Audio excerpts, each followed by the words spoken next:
सभी को जय मसीह की। मैं परमेश्वर का धन्यवाद देता हूँ एक बार फिर परमेश्वर का वचन सीखने के लिए प्रभु ने हमें मौका दिया है। हम दान का विषय सीखते आ रहे हैं।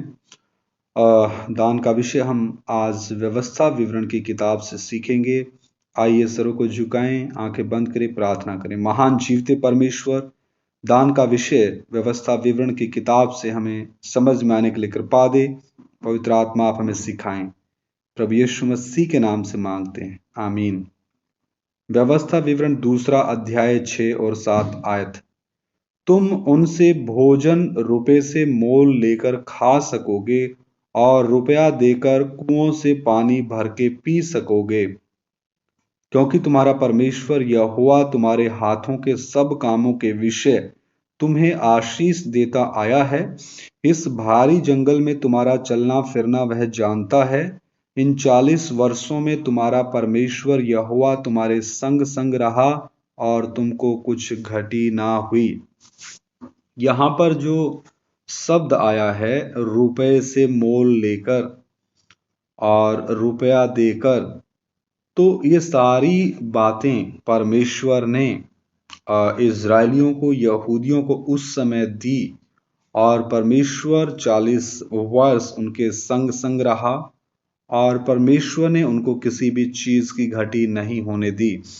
इसी का 26, 27 और 28 वचन भी मैं पढ़ूंगा।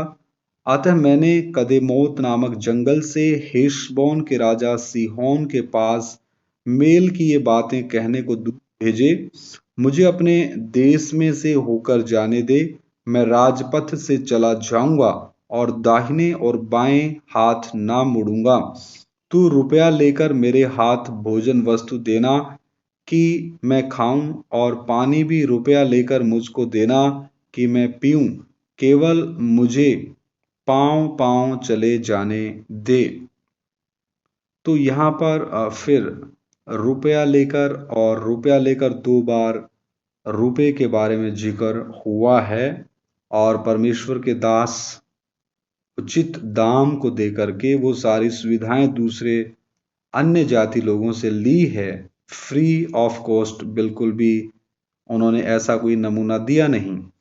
5 का 12, 13, 14 भी हम देखते हैं।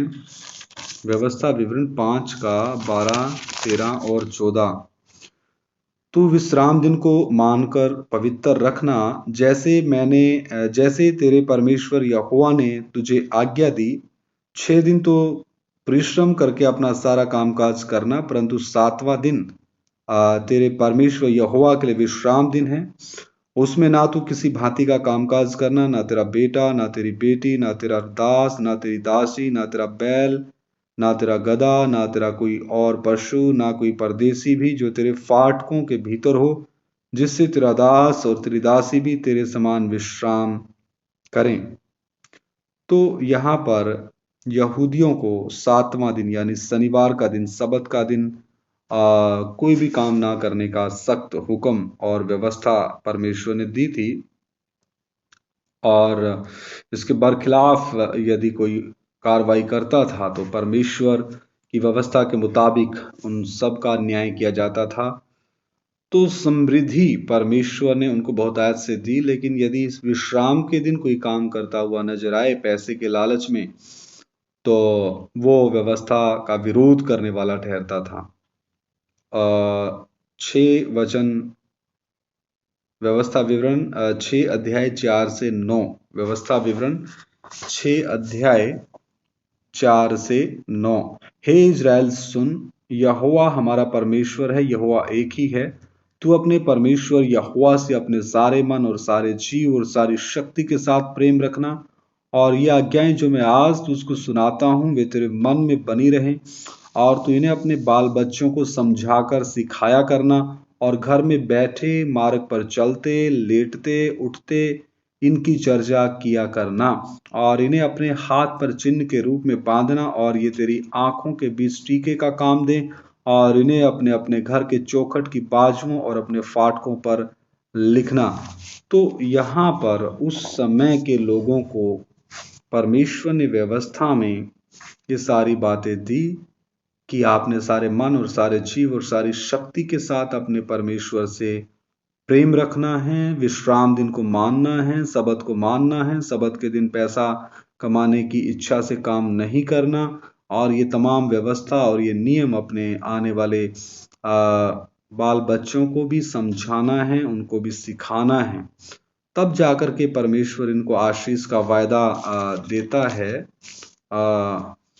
यशाया माफ करना, व्यवस्था विवरण 7 अध्याय 12 से 26, आज्ञा पालन की आशीषें।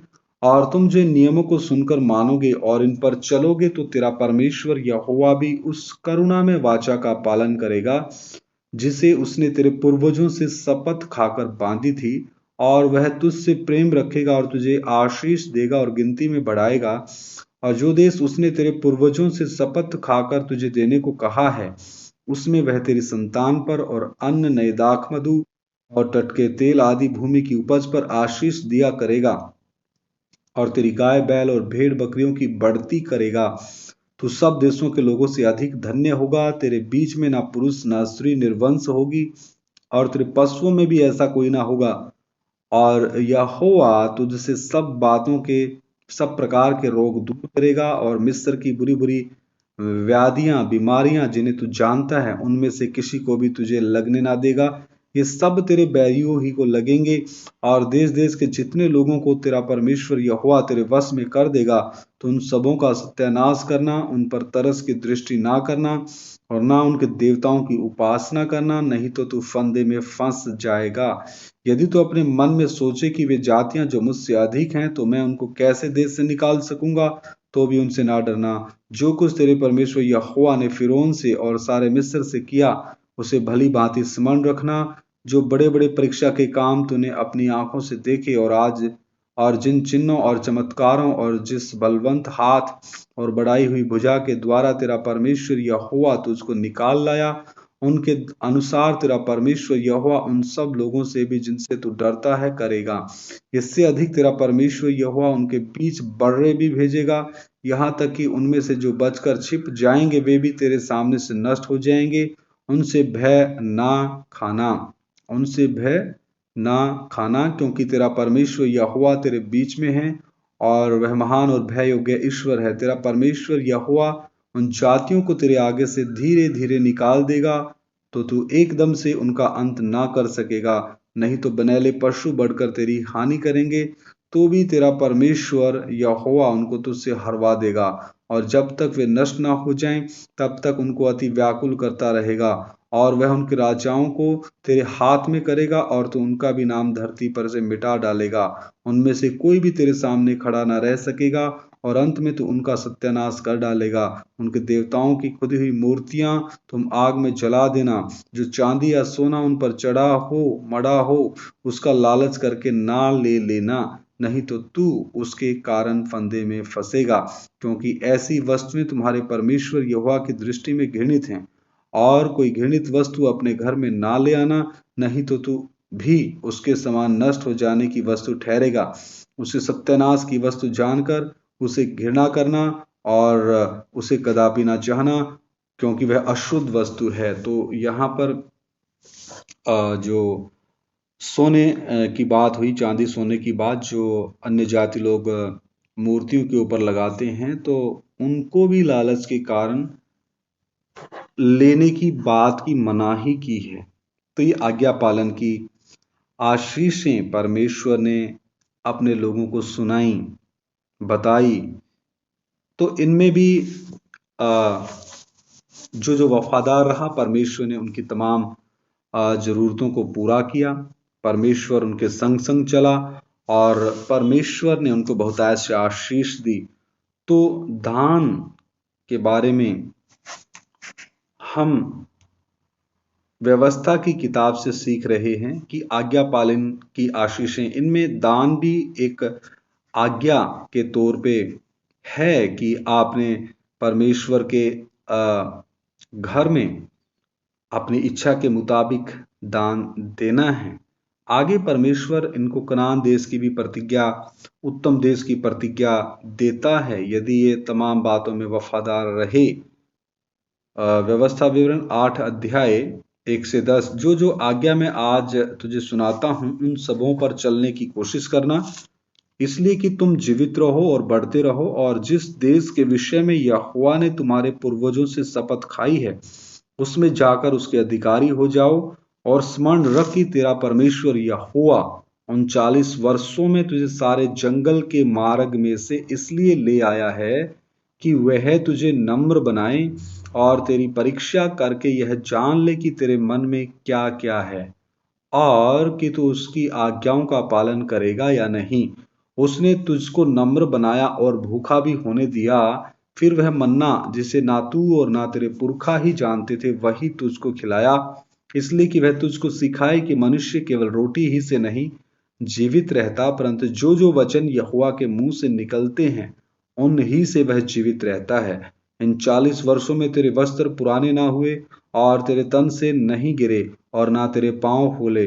फिर अपने मन में यह तो विचार कर कि जैसा कोई अपने बेटे को ताड़ना देता है वैसे ही तेरा परमेश्वर यहोवा तुझको ताड़ना देता है। इसलिए अपने परमेश्वर यहोवा की आज्ञाओं का पालन करते हुए उसके मार्गों पर चलना और उसका भय मानते रहना, क्योंकि तेरा परमेश्वर यहोवा तुझे एक उत्तम देश में लिए जा रहा है, जो जल की नदियों का और तराइयों और पहाड़ों से निकले हुए गहरे गहरे सोतों का देश है। फिर वह फिर वह गेहूं जो दाख लताओं, अंजीरों और अनारों का देश है, और तेल वाले जैतून और मधु का भी देश है। उस देश में अन्न की महंगी ना होगी। उस देश में क्या नहीं होगी? अन्न की महंगी ना होगी, और ना उसमें तुझे किसी पदार्थ की घटी होगी। वहां के पत्थर लोहे के हैं, और वहां के पहाड़ों में से तू तांबा खोद कर निकाल सकेगा, और तू पेट भर खाएगा, और उस उत्तम देश के कारण जो तेरा परमेश्वर यहोवा तुझे देगा उसे धन्य मानेगा। तो यहाँ परमेश्वर इतनी आशीषें परमेश्वर ने अपने लोगों को दी, तो उन्हीं आशीषों में से तो हम वापस दान के रूप में परमेश्वर के सेवकाई के लिए देते हैं। हमारे पास फिर अपना क्या है? अपना कुछ भी नहीं। तो यहाँ पर कनान जैसे उत्तम देश की प्रतिज्ञा परमेश्वर ने उन लोगों को दी और आज्ञा पालन की आशीषें भी उनको बताई। तो आज हमारा कर्तव्य है कि जो भी हमारे पास है, इन सब वचनों का जो सार सब कुछ परमेश्वर ने दिया है। हमने परमेश्वर की सेवकाई की बढ़ोतरी के लिए, सेवा के काम को आगे ले जाने के लिए परमेश्वर द्वारा दिए गए सारे प्रबंध में से ही तो हमने देना है। और सब कुछ परमेश्वर कहता आकाश मेरी है, आकाश मेरा है, पृथ्वी भी मेरे पांव की चौकी है। तो सब कुछ परमेश्वर का है, सोना चांदी सब कुछ परमेश्वर का। और ये सारी तमाम वस्तुएं, सारी सुख सुविधाएं परमेश्वर ने उस समय अपने निज प्रजा को दी। 40 साल परमेश्वर उनके संग रहा। परमेश्वर ने उनको सारी सुख सुविधाओं से, सारी जरूरतों से उनकी पूर्ति की, उनकी इच्छाओं की पूर्ति की। उनके कपड़े भी पुराने नहीं हुए, उनकी चप्पलें भी ना टूटी, उनके पांव भी नहीं फूलने दिए। तो मेरे प्रियो, परमेश्वर ने इतनी वफादारी के साथ उनकी हर सुख सुविधाओं का, हर जरूरतों का ध्यान रखा। तो आज हम परमेश्वर की सेवकाई को आगे ले जाने के लिए परमेश्वर ने हमें जो भी दिया है उसमें से हमने खुशी खुशी परमेश्वर की सेवकाई के लिए यदि हम दान करेंगे तो परमेश्वर को वो ग्रहण योग्य होगा, क्योंकि सब कुछ परमेश्वर का, सब कुछ परमेश्वर देता है। आइए सरों को झुकाएं,